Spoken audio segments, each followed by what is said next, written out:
In today's video, I'm going to teach you how to remove a pending post in Facebook group. So I'm here on Facebook, and the first thing I'm doing is going over to the left-hand menu and clicking on groups. That takes me into the section where all of my groups are listed, and from here I'm opening the group I want to manage. You'll want to make sure you're inside the correct group before you do anything else, especially if you're in more than one, because the pending post area is tied to that specific group, and you only want to manage the post from the right place. Once the group opens, I'm looking again at the menu on the left hand side, and this time I'm clicking pending posts. This is where posts waiting for approval show up, so if something has been submitted but hasn't gone live in the group yet, this is the place you'll find it.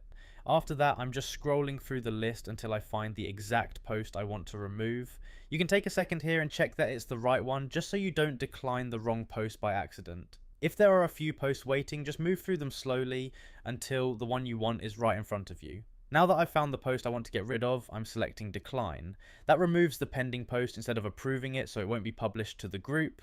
Once that's done, it's no longer sitting in the approval queue, which is exactly what we want here.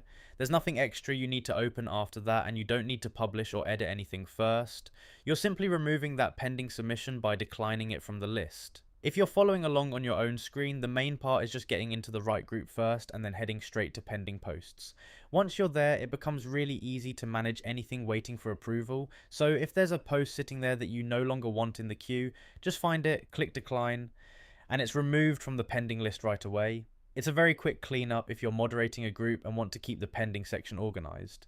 Everything happens from that one area, so once you're in the right menu, the rest feels pretty straightforward. That's how to remove a pending post in a Facebook group on PC, and once you know where the pending post section is, the whole thing only takes a few clicks from start to finish. Just go into groups, open the group, click pending post, find the post, and select decline.